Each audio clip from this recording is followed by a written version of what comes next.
देखिए आपका सीआरपीसी की धारा 161 चल रही थी। फिर एक बार 2-3 मिनट आप भूमिका बांध लीजिए। इधर से आपका काफी अंदर से आयोग द्वारा क्वेश्चन बनाया जा रहा है, इसीलिए थोड़ा 2-3 धाराओं में समय भी लग रहा है। आपका ये बताया गया था कि पुलिस तथ्य एवं परिस्थितियों से परिचित व्यक्ति का स्टेटमेंट या बयान या कथन रिकॉर्ड करने के लिए तलब करती हैं, यानी कि बुलाती हैं। तो आपका बुलाती है तो सेक्शन पूछा गया है 160। तो आपका बुलाती है तो दूसरा क्वेश्चन आपका बना कि क्या जारी करती हैं, बात न करिए भाई। तो रिटेन ऑर्डर जारी करती है, यानी कि लिखित आदेश। फिर क्वेश्चन बना कि अगर कोई व्यक्ति इस लिखित आदेश का पालन नहीं करता तो वह आईपीसी के किस धारा के तहत दंडनीय होगा। तो कल बताया भी जाएगा 174 के तहत, यानी कि 174 के तहत कल आ ही जाएगा। आपका 172 से शुरू भी करना है, भूमिका हो गई है थोड़ा बहुत। इसके बाद आपका पूछा जाता है कि पुलिस किसको थाने पर पूछताछ के लिए नहीं बुला सकती, वह लिस्ट याद रखना है। आपका एक तो 15 वर्ष से कम का पुरुष, 65 वर्ष से अधिक आयु का पुरुष, स्त्री किसी भी आयु का, और अगर व्यक्ति हैं यानी कि पुरुष है, मेल है, तो 15 या उससे ऊपर हो, 65 या उससे नीचे हो, और अगर मानसिक या शारीरिक रूप से क्या हो, निःशक्त हो, तो इनको नहीं बुलाया जाएगा। किस एक आपका बताया गया नंदनी शतपथी बनाम पीएल दानी का, और इसमें आपका बताया गया 2-3 बातें बताई गई थी। इसमें आपका व्यक्ति में 160 में एक्यूज भी शामिल हैं, अभियुक्त भी शामिल हैं, यानी कि अभियुक्त को भी तलब करके पूछताछ के लिए पुलिस 160 में क्या कर सकती है, बुला सकती है। किसको बुलाया जाएगा ये भी सतर्क रहना है। जो सबको नहीं, जो व्यक्ति उस घटना के तथ्य एवं परिस्थितियों से क्या प्रतीत होता हो परिचित, ये भी क्वेश्चन आपका आ चुका है। वह बुला लिया गया तो बुलाने के बाद आपका पूछताछ शुरू होगी, बयान लिया जाएगा, पुलिस द्वारा बयान को दर्ज किया जाएगा। अब जो पुलिस द्वारा स्टेटमेंट रिकॉर्ड होता है, बयान दर्ज किया जाता है, वह सेक्शन पहले तो याद रखिए 161 में किया जाता है, और 161 का आपका शब्द सा देखना है और बेयर एक्ट की भाषा से। और इसमें 2-3 बातें आपका प्री में पूछा गया। देखिए 161 आपका है पुलिस द्वारा साक्षियों की परीक्षा। तो फिर पहले खंड से हम शुरू करते हैं।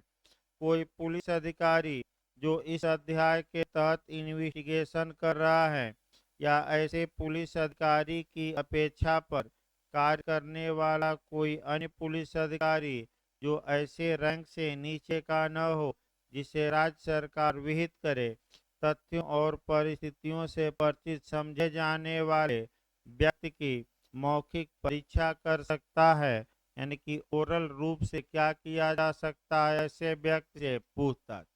कौन पूछताछ करने के लिए सक्षम है, तो अन्वेषण अधिकारी या अन्वेषण अधिकारी के निर्देश पर कोई अन्य पुलिस अधिकारी। इस प्रकार एफआईआर में भी आपका क्वेश्चन बना है, एफआईआर कौन दर्ज करता है, कौन लिखता है। तो थाने का भार साधक अधिकारी या थाने के भार साधक अधिकारी के निर्देश में कोई अन्य पुलिस अधिकारी, दोनों, इनमें से कोई नहीं। तो आप क्या मारेंगे, दोनों।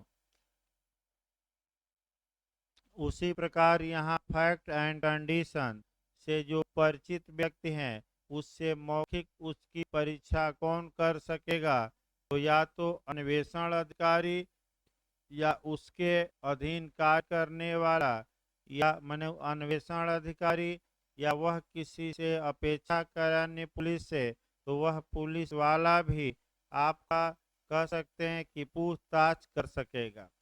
मौखिक परीक्षा आपका कर सकता है। तो बात है कि विवेकाधिकार है क्या है, तो आपका जवाब रहेगा कि विवेकाधिकार है। अगला खंड देखिए, दूसरे खंड से आपका क्वेश्चन बनता है, ऐसा व्यक्ति उन प्रश्नों के सिवाय, यानी कि पहले अपवाद ही दे दिया गया है, उन प्रश्नों के सिवाय का मतलब ये हुआ कि कुछ ऐसे प्रश्न दिए गए हैं, अगर वह उनका उत्तर देता है तो आपका वह स्वयं अपराध में फंस जाएगा, शास्ति कोई लग जाएगी, या उसकी संपत्ति फॉर फ्यूचर या समअपहरण या समअपहृत या जब्त हो जाएगी। तो ऐसा व्यक्ति चाहे अभियुक्त हो या गवाह हो, उत्तर देने से क्या कर सकता है पुलिस के सामने? डिनाई। तो कब कोई व्यक्ति पुलिस के प्रश्नों का उत्तर देने से इनकार कर सकता है? ये क्वेश्चन भी आ सकता है। जब उत्तर उसे अपराध में फंसाता हो, जब उत्तर उस पर शास्ति लगाता हो, जब उत्तर उसकी संपत्ति को जब्त कराने का माने नेचर का हो, और उपर्युक्त सभी, तो क्या मार कर आएंगे? उपर्युक्त सभी। इसके अलावा जो भी प्रश्न पूछे जाएंगे इस नेचर के अलावा, वह व्यक्ति बाध्य है, बाउंड है कि वह पुलिस को उन प्रश्नों का गलत गलत उत्तर दे कि सही सही उत्तर दे तो सही सही। तो पहला क्वेश्चन यहाँ ये बनता भी है कि अगर पुलिस किसी से पूछताछ करती है तो और वह व्यक्ति उत्तर नहीं देता, तो उत्तर न देने के कारण वह दंड का भागी होगा, और आईपीसी का सेक्शन है 179। हो सकता है कल आपका आ ही जाए 179 भी। अब फिर एक बार कवर कर, अभी बताया गया था आपका कि अगर किसी व्यक्ति से पुलिस ने प्रश्न किया और वह व्यक्ति आंसर देने से डिनाई कर दिया, तो क्या हम आप मुकदमा करेंगे उसके खिलाफ? नहीं। कौन करेगी? पुलिस ही। और पुलिस ही मुकदमा करके आगे बढ़ाएगी, आम जनता मुकदमा नहीं करेगी। और आपका कौन सी धारा इसके लिए कल हम बताएंगे थोड़ा डिटेल में। आपका सेक्शन काम करेगा सीआरपीसी का 195, यानी कि कौन सा सेक्शन आईपीसी में अध्याय 10 आपका पढ़ाते समय भूमिका हल्का सा बांधी गई थी, तो कौन सा सेक्शन था? सीआरपीसी की धारा 195। इंटरव्यू से लेकर प्री तक में पूछा जाता है। कल हम थोड़ा बहुत डिटेल में 3-4 मिनट इस पर चर्चा करेंगे 195 पर। दूसरा, अगर ऐसा व्यक्ति चूंकि सही सही उत्तर देने के लिए बाध्य है, तो मान लीजिए गलत गलत उत्तर दे दिया, तब क्या होगा? तो गलत उत्तर देने पर ऐसा व्यक्ति आपका गलत कथन करने पर दंड का भागी होगा 177 के तहत, यानी कि धारा अध्याय 10 में ही सब आ जाएगा आईपीसी के। क्योंकि लोक सेवकों के प्राधिकार का आपने कंटेम्प्ट या अवमान किया है, आदेश नहीं माना, प्रश्न किया, लोक सेवक उत्तर नहीं दिया, तो ये किस अध्याय में आईपीसी के जाएगा? 10 में। तो कल आप बताया जाएगा। अब ये है कि आपका अगला देखिए, अब ये है कि भाई आपका सही सही उत्तर दे और बाध्य उत्तर देने के लिए, लेकिन फिर याद रखिए 3 आधार पर उत्तर देने से क्या कर सकता है? डिनाई। और तीनों आधार याद रखिए। इसको जोड़ा जाता है कंपेल्ड विटनेस से, एविडेंस में जोड़ सकते हैं। अच्छा क्वेश्चन बनता है प्री में, तो बहुत अच्छा क्वेश्चन बनता है। और 90% जो नए लड़के हैं इस क्वेश्चन को गलत करके ही आते हैं एविडेंस में, इसमें शक नहीं है। एविडेंस में सीधे नियम इसके उल्टा मिलेगा। देखिए एक बात और छूट गई आपका, वह आईपीसी में छूटी थी, और वह आईपीसी में जो छूटी थी वह असम्यक असर में हम बता रहे थे, अनड्यू इन्फ्लुएंस में, कि अगर कोई व्यक्ति ये कहे कि अगर तुम प्रत्याशी के रूप में खड़ा होगे तो भगवान तुम्हें क्या करेगा? उठा लेगा। आप ये जिन और भूत तुम्हें क्या करेंगे, हम तुम्हारे घर में भेज देंगे, यानी कि दैवी अप्रसाद का क्या बन जाओगे भाजन। तो पहला तो ये असम्यक असर हुआ आपका आईपीसी में। दूसरा ये दंडनीय है। अगर आप किसी को दैवीय प्रकोप दिखाते हैं और कुछ धन ऐंठते हैं या प्रयास करते हैं तो 508 के तहत ये क्या है, दंडनीय है। कौन सी धारा के तहत, 508। इसको एक जगह से और जोड़ना था और ये जो नियम चलेगा फिर एविडेंस में जाएगा और एविडेंस में उल्टा नियम चलता है। वह भी बहुत बार पूछा गया है, एक पॉइंट पर पूछा गया है।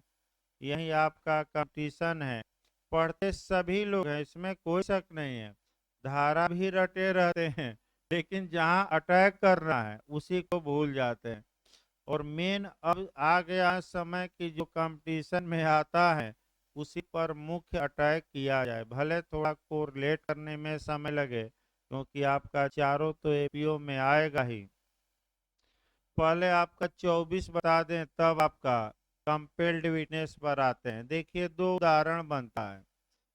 ए बी से ए बी पर आपका प्राधिकार रखता है, अथॉरिटी कुछ रखता है, और बी से कहता है कि हे बी, तुम अपने द्वारा किए गए अपराध को स्वीकार कर लो, यानी कि तुम अपना अपराध कन्फेस कर लो, यानी कि तुम संस्वीकृति कर लो। और मेरी पहुंच पुलिस के पास है, मजिस्ट्रेट के पास है, मैं तुम्हें बाइज्जत वहां से क्या करा दूंगा, बरी। तो आप लोग पहला पॉइंट पकड़ना है कि ऐहिक फायदा दिखाया गया कि धार्मिक। ऐहिक, ऐहिक मतलब भौतिक, भौतिक माने सांसारिक। ऐहिक का मतलब भौतिक, भौतिक मतलब क्या, सांसारिक। तो अगर सांसारिक या भौतिक या ऐहिक फायदा दिखाकर और किसी से कन्फेशन करवाया जाता है तो वह संस्वीकृति एविडेंस की धारा 24 में सुसंगत नहीं होगी, रेलेवेंट नहीं होगी, साक्ष्य में प्रयोग नहीं की जाएगी, यानी कि उचित नहीं मानी जाएगी, नए लोगों के लिए उचित नहीं होगी, और आपका लीगल भाषा में आपका विसंगत होगी या सुसंगत नहीं होगी। दूसरा इसी पर उदाहरण देखिए। ए बी से कहता है कि हे बी, तुम अपना अपराध स्वीकार कर लो, जब स्वर्ग में तुम जाओगे तो हजारों हूर मिलेगी और तुम्हारा फूल माला लेकर क्या करेंगी, स्वागत। तो बताइए कैसा फायदा दिखाया गया, धार्मिक या आध्यात्मिक, यानी कि लौकिक की पारलौकिक। तो ये जो कन्फेशन है ये वैध होगा, अवैध नहीं होगा। तो कौन फायदा दिखाया गया, तो अवैध ऐहिक। और कौन आपका फायदा दिखाकर कराया गया है कन्फेशन, तो वैध होगा, साक्ष्य में स्वीकार किया जाएगा। यही पॉइंट सेक्शन 20 एविडेंस में 24 में क्या करना है, पकड़ना 24 भाई, क्योंकि लाइव क्लास भी चल रहा है, एक बार मुख से गलत निकल जाएगा सेक्शन तो वही सेक्शन लोग लिख लेंगे, क्योंकि कई लोग आपका डायरेक्ट भी एक बार देख लेना चाहिए पढ़ते समय, लेकिन आपका वही सेक्शन लिख लेते हैं। तो भाई एक बार आप डायरेक्ट भी दिख लिया करिए। फिर बैक होइए आपका 161 पर आया जाए। 161 में आपका 3 आधारों पर जो तथ्य और परिस्थितियों से परिचित व्यक्ति हैं उत्तर देने से क्या कर सकता है पुलिस को, डिनाई। अब जहां तक एविडेंस एक्ट की बात है, आपका पहला क्वेश्चन आपका प्री का आया कि कंपेल्ड विटनेस कहाँ कहाँ दिया गया है। तो 132, 147 और 165 एविडेंस की 3 धाराओं में कंपेल्ड विटनेस, कंपेल्ड विटनेस का मतलब मजबूर किया गया साथी, मजबूर किया गया साथी माने विवश किया गया साक्षी, बाध्य किया गया साक्षी, यानी कि गवाह को ये बाध्य किया गया है कि तुम प्रश्नों का उत्तर दो। अब उल्टा नियम चलेगा, क्या गवाह इस आधार पर प्रश्नों का उत्तर देने से इनकार कर सकता है कि अगर वह उत्तर देता है तो स्वयं अपराध में फंस जाएगा? नहीं, उसे उत्तर देना होगा, डिनाई नहीं कर सकता। क्या गवाह इस आधार पर उत्तर देने से इनकार कर सकता है कि वह उत्तर देगा तो शास्ति लग जाएगी? नहीं। और क्या इस आधार पर इनकार कर देगा कि उसकी संपत्ति जब्त हो जाएगी? नहीं। लेकिन जब आप गवाह को उत्तर देने के लिए बाध्य कर रहे हैं तो भाई गवाह को संरक्षण भी मिलना चाहिए, और गवाह को ये संरक्षण है कि अगर वह उत्तर दे देता है और भले अपराध में वो फंसता हो तो कोई मुकदमा नहीं चलेगा, शास्ति ही लग जाती है, लेकिन शास्ति लगेगी नहीं और संपत्ति ही जब्त होने वाली है तो होगी नहीं। लेकिन एक अपवाद है कि फॉल्स एविडेंस न दे। अगर मिथ्या साक्ष्य देता है तो धारा 132 उसको बचाव देगी कि नहीं? नहीं देगी। आपका सतर्क रहेगा। जो सीआरपीसी से सेम गवाह के लिए क्या नियम है? एकदम उल्टा। और आपका आईपीसी असमिया का सर आपने देखा, उससे भी आपका जो दैवीय प्रकोप देखा तो एविडेंस में क्या नियम धारा 24 में मिला? उल्टा। भाई सतर्क रहना दोनों धाराओं पर। आगे देखा जाए भाई, अगला देखिए क्लास 3 देखिए, पुलिस अधिकारी इस धारा के अधीन परीक्षा के दौरान उसके समझ किए गए किसी भी कथन को लेखबद्ध कर सकता है। पहले तो यहीं से आपका क्वेश्चन बन गया कि क्या पुलिस अधिकारी 161 के तहत जो कथन पुलिस को किए गए हैं क्या लिखने के लिए बाध्य हैं कि विवेकाधिकार हैं? तो बताइए, करेगा कि कर सकता है? तो कर सकता है मतलब क्या हुआ? विवेक है कि बाध्य है? चाहे लिखे या न लिखे, लेकिन लिखे तो सही सही लिखे कि गलत गलत, और सबका कथन एक में ही आपका भानुमति का पिटारा कर दे कि अलग अलग लिखे। तो बेर की भाषा एक बार बता दिया, जो सही बता रहे हैं, लेकिन लीगल तौर पर देखिए आपका। और यदि वह ऐसा कथन करता है तो वह प्रत्येक ऐसे व्यक्ति के कथन को पृथक और सही सही अभिलेख बनाएगा, यानी कि प्रत्येक जितने लोगों ने बयान दिया है सभी का बयान एक ही में समेट देंगे कि अलग अलग लिखेंगे अलग अलग, और सही सही लिखेंगे कि गलत गलत, सही सही लिखेंगे। अब यहाँ झारखंड एपीओ ने एक समस्या बना दिया कि अगर पुलिस अधिकारी कई गवाहों का बयान एक ही साथ लिख देता है तो उस बयान का क्या महत्व होगा? वह आपका सुसंगत होगा कि विसंगत होगा? तो फिर एक बार याद रखिए, अगर पुलिस अधिकारी कई, ये झारखंड में पूछा गया है, अगर पुलिस अधिकारी कई गवाहों का कथन एक साथ लिख देता है कि पिंटुआ चिंटुआ सिंटुआ आपका पिंक किया रिंग किया, ये सबने आपका यही बात कही, तो यानी कि 4-5 लोगों ने बयान दिया और सबका बयान क्या कर दिया? एक साथ लपेट दिए दरोगा जी। तो बताइए, ये बयान सुसंगत होगा कि विसंगत?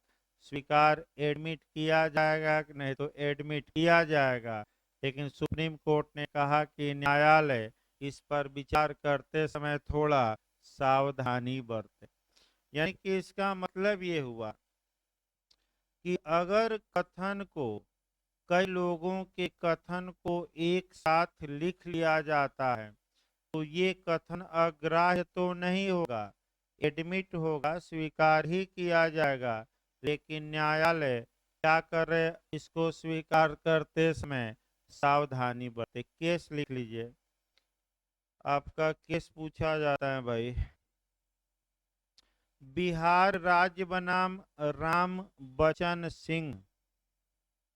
बिहार राज्य बनाम राम वचन सिंह,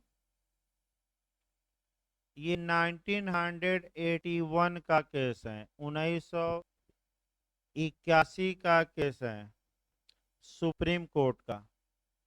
बिहार राज्य वर्सेज राम वचन सिंह, 2 लाइन इसमें अलग से लिखिए। तो यदि कई व्यक्तियों का कथन पुलिस द्वारा, 1-2 लाइन लिखिए। यदि कई व्यक्तियों का कथन पुलिस द्वारा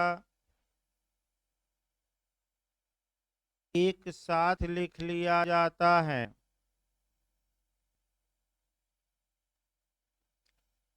एक साथ लिख लिया जाता है, तो वह अग्राह्य नहीं होगा। इसका मतलब कि एडमिट किया जाएगा, स्वीकार किया जाएगा, वह अग्राह्य नहीं होगा। लेकिन स्वीकार करने में न्यायालय को सावधानी बरतनी चाहिए।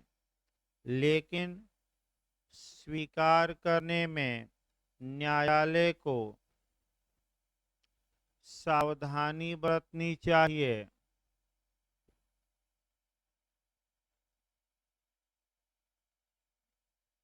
अगला क्वेश्चन आपका ये बनता है, बहुत अंदर से जाकर इधर क्वेश्चन बने भाई, तीनों धाराओं से कुछ अब उपाय नहीं है उसका, क्योंकि यही सब क्वेश्चन 2-4 आपको आगे बढ़ाएंगे। पढ़ने को तो सब पढ़ लेंगे भाई बयान। अगला क्वेश्चन ये बनता है कि ये जो बयान दिया जाता है, क्या वर्ड बाय वर्ड लिखा जाता है कि सामान्यतः सार लिखा जाता है?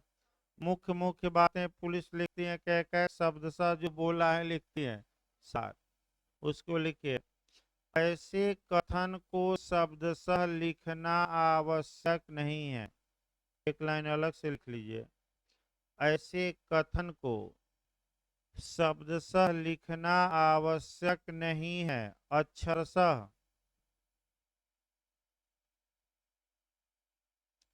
तो लिख लीजिए सार रूप में लिखा जाता है, मुख्य मुख्य बातें, यानी कि आपका मुख्य मुख्य बातें लिखी जाती हैं, सार लिखा जाता है।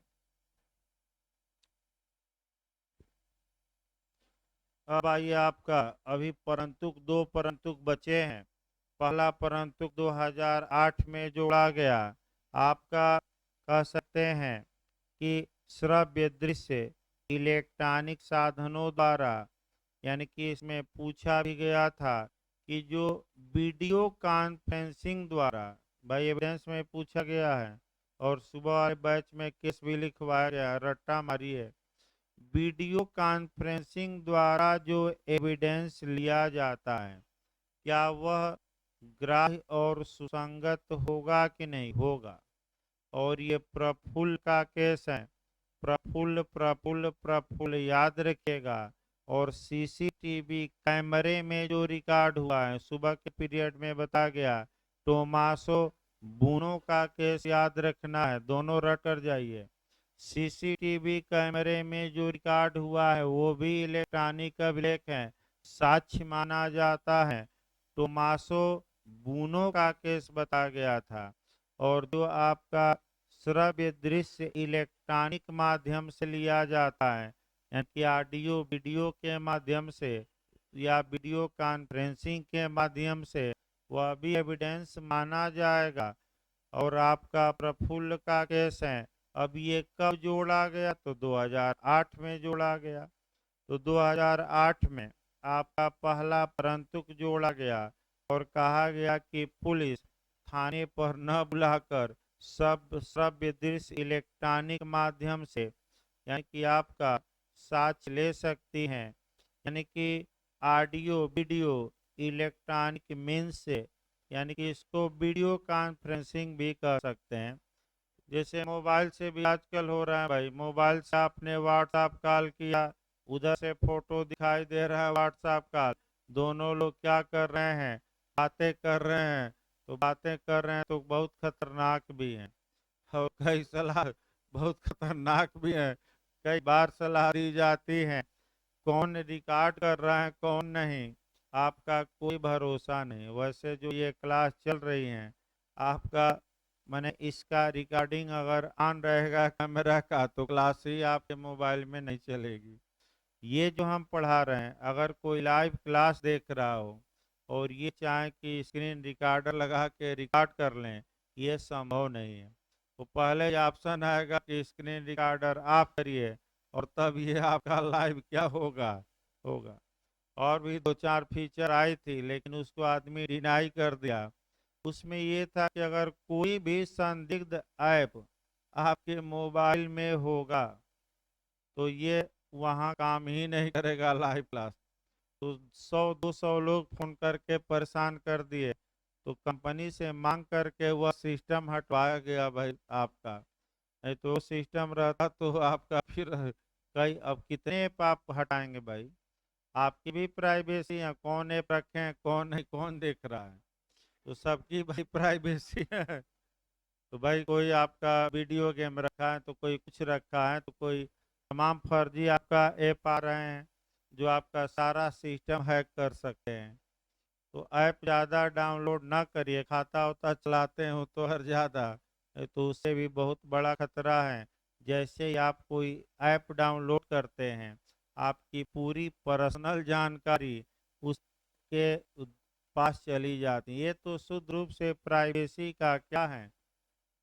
जैसे कि आपने हमारा ऐप डाउनलोड किया तो आपकी पूरी पर्सनल जानकारी हमारे मोबाइल में है, सिस्टम में सबकी जानकारी निकल जाएगी, नाम ईमेल आईडी एड्रेस सब निकल जाएगा।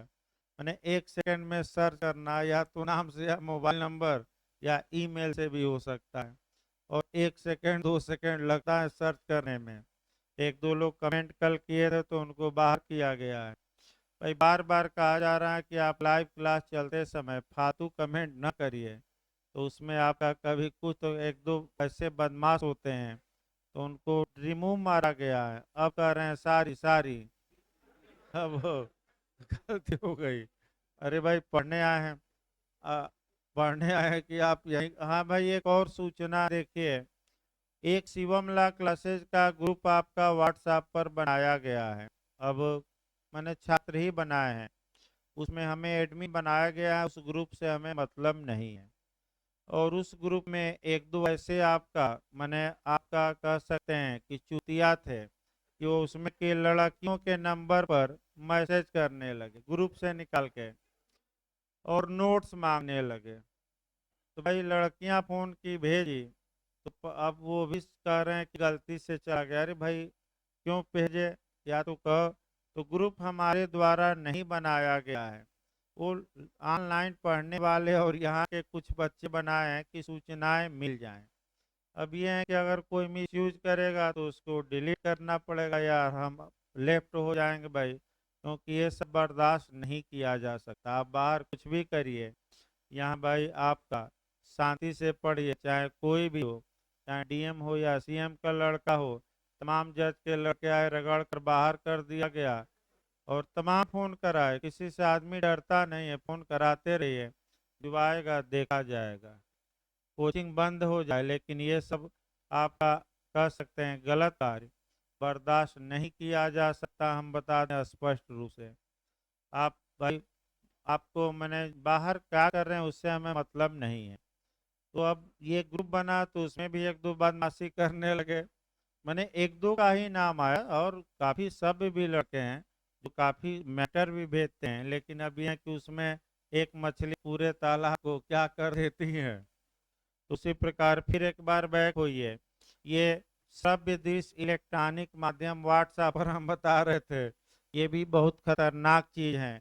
और जब भी अननोन नंबर से व्हाट्सएप कॉल आए आपको सलाह दी जाती है, चाहे लड़का हो या लड़की, आप कॉल न उठाइए, क्योंकि फर्जी कॉल ज़्यादातर रहती हैं और तुरंत अश्लील वीडियो बनाकर 2 मिनट में आपके व्हाट्सएप पर भेज दिया जाएगा और पैसा पैसा, तीसरी शब्द पैसा। तो आगे देखिए आपका, तो श्रव्य दृश्य इलेक्ट्रॉनिक माध्यम से ऑडियो वीडियो से रिकॉर्ड हो सकता है कि नहीं। 161 का बयान हो सकता है। उधर गवाह है, इधर पुलिस आपका मोबाइल से पूछ रहे हैं व्हाट्सएप से, वो बता रहा है इधर क्या हो रहा है दर्द, कोई दिक्कत नहीं है। परंतु अब परंतु देखना है, जो परंतु जोड़ा गया 161(3) के बाद सेकंड परंतु, ये 2013 में जोड़ा गया और संशोधन 2018 में हुआ। यहाँ भी क्वेश्चन बन सकता है कि अगर महिलाओं के प्रति दुराचार या एसिड अटैक है कि नहीं भाई?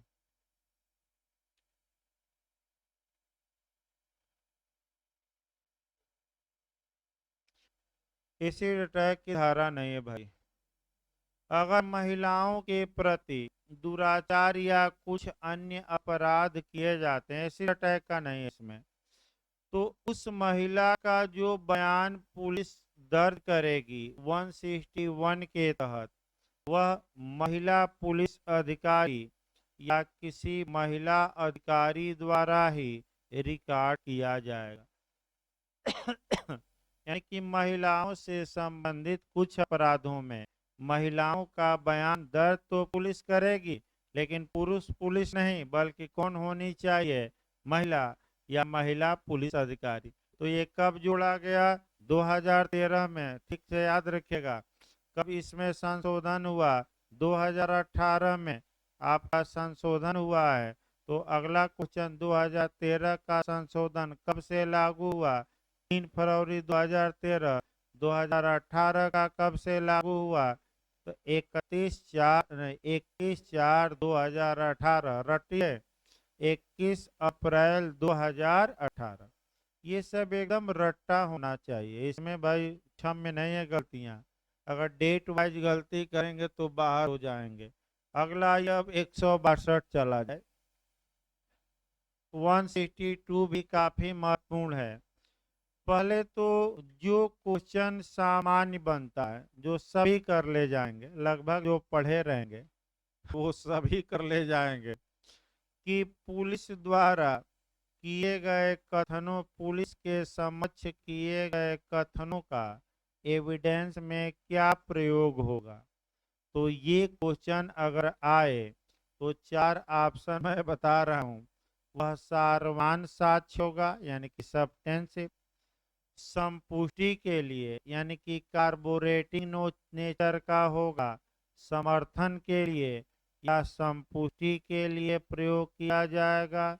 तीसरा देगा विरोध के लिए या खंडन के लिए या कार्बोरेट के लिए नहीं, कंट्राडिक्शन के लिए प्रयोग होगा, और इनमें से कोई नहीं। तो पहला जो आपका क्वेश्चन, पिछली bar council of Uttar Pradesh में भी इसके पहले वाले बना था। पहला जो नियम याद रखना है, दिमाग में सेट कर लेना है, कि केवल और केवल किसके लिए प्रयोग होगा? खंडन, खंडन, खंडन, खंडन। ये याद करके जाइएगा। बहुत बार, अब पता नहीं एमपी में पूछा था कि नहीं, क्योंकि ये क्वेश्चन बहुत बार आता है। तो केवल किसके लिए प्रयोग होगा?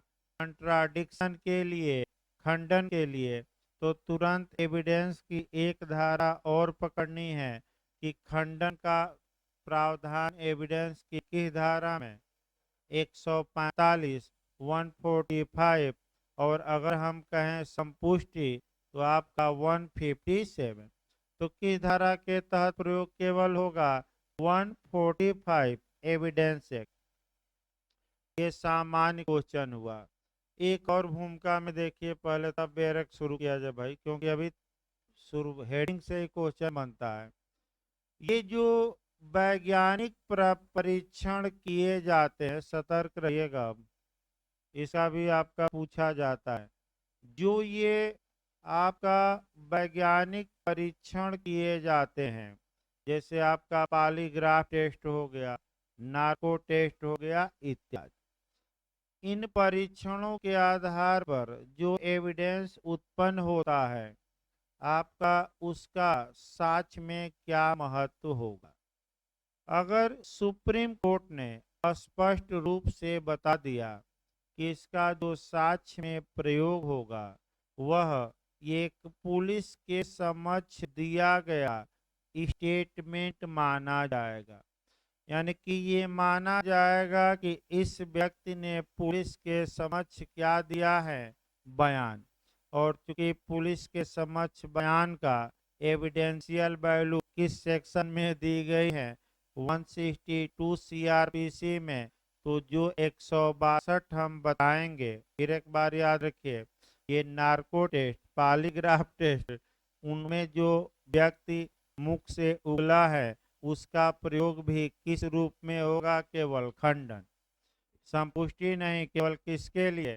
क्योंकि उसको किसके पैरल जोड़ेंगे? आपका कह सकते हैं कि 162 के, यानी कि पुलिस के समक्ष किए गए क्या केस पूछा जाता है। भाई केस आपका सेल्वी है क्या? हाँ, सेल्वी बनाम कर्नाटक राज्य। इस आधार पर तमाम समस्याएं आ गई हैं। वैज्ञानिक परीक्षण बिना सहमत के नहीं हो सकता। जब तक कि अभियुक्त या गवाह रजामंद न हो, अब उसका ये सब टेस्ट हो सकता है कि नहीं? नहीं हो सकता। बहुत लीडिंग केस आया है, इसको बताएंगे। तीसरा पॉइंट आपका ये देखना है कि धारा 162 में जो हम प्रावधान बताएंगे उसमें कुछ एक्सेप्शन भी है। एक्सेप्शन का मतलब ये हुआ कि व्यक्ति पुलिस के समक्ष ही बयान दिया है, लेकिन उस बयान का प्रयोग खंडन के लिए न करके अन्य साक्ष्यों के आधार पर भी हो सकता है। तो अन्य साक्ष्यों के आधार पर कब हो सकता है? तो एक तो एविडेंस की धारा किसमें मामला चला जाए, 27 में रट कर जाइएगा, और एक किस में चला जाए, 32 के किस में, क्लास 1। तो भूमिका इसकी बांध दिया जाए, थोड़ा कठिन है ये भी भाई, लेकिन भूमिका जरूर जानिए। प्रयास हम ये करते हैं कि 90% ये चांस रहता है कि भूमिका से ही आपका क्वेश्चन बन जाए। प्री में जो डिटेल में पढ़ाया जाता है बस 10% कवर करने के लिए पढ़ाया जाता है। आप जाकर साल पेपर देख सकते हैं। तो अगर पुलिस के समक्ष बयान दिया गया और एविडेंस की किस धारा में आ गया है, 27 में, तब 162 से थोड़ा बाहर चला जाएगा। और किस धारा में एविडेंस किया गया, 32वां। तो एक एक लाइन दोनों समझिए।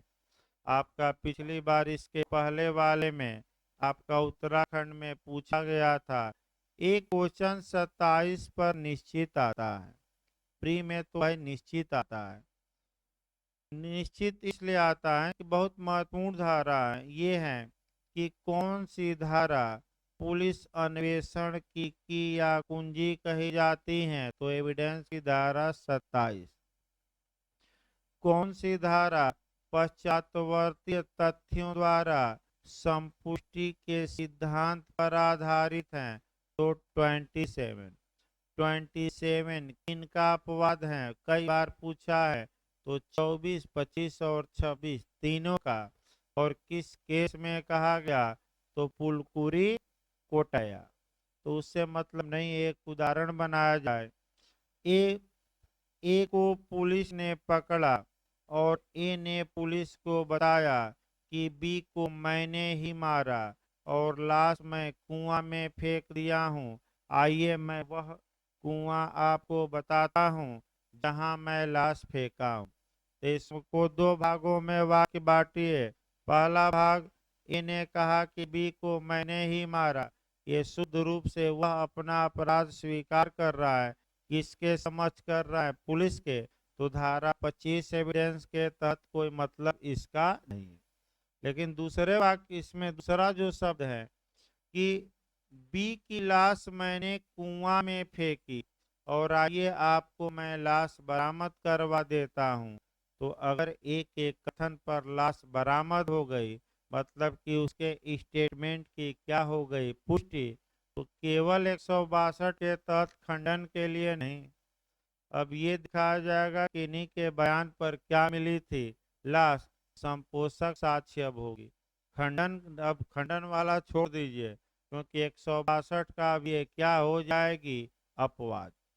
और 132वां, ये तो कई बार बताया गया, एक लाइन आपका बता दिया जाए। अगर ए ने थाने में जाकर बयान दिया और बयान देने के बाद मर गया और थाने में जो वह पुलिस को बयान 161 का दिया था उसमें उसने अपने मृत्यु के कारण के बारे में बताया है या उस संव्यवहार की कंडीशन के बारे में बताया है जिसमें उसकी क्या हुई है, तब ये बयान कन्वर्ट हो जाएगा किसमें? डीडी, डाइन डिक्लेरेशन, मृत्युकालिक घोषणा। और किसमें चला जाएगा? 32वां सुबह बता गया, बताइए तो कि सारवान साक्ष्य होता है मृतकालिक कथन की संपोषक। तो कौन कौन सारवान साक्ष्य है, रटिए। संस्वीकृति, सह अपराधी का साक्ष्य और मृतकालिक केवल अकेले ही पर्याप्त है। केवल इसके आधार पर क्या दिया जा सकता है किसी अभियुक्त को, सजा। तो कल आगे आपका 162 हो जाए, 163 तो आपका एक लाइन की धारा है, फिर 164 दो धाराएं हैं आपका, 164 और 167। उसके बाद तो भाई उड़ान थोड़ा भरनी है। अभी मान के चलिए कि दो धाराओं में 2 दिन अभी लग सकता है, बहुत अंदर से जाकर क्वेश्चन बन रहा है और ऊपर ऊपर पढ़ाने से कोई मतलब नहीं है। कल हम इसको बताएंगे 162, तब फिर 163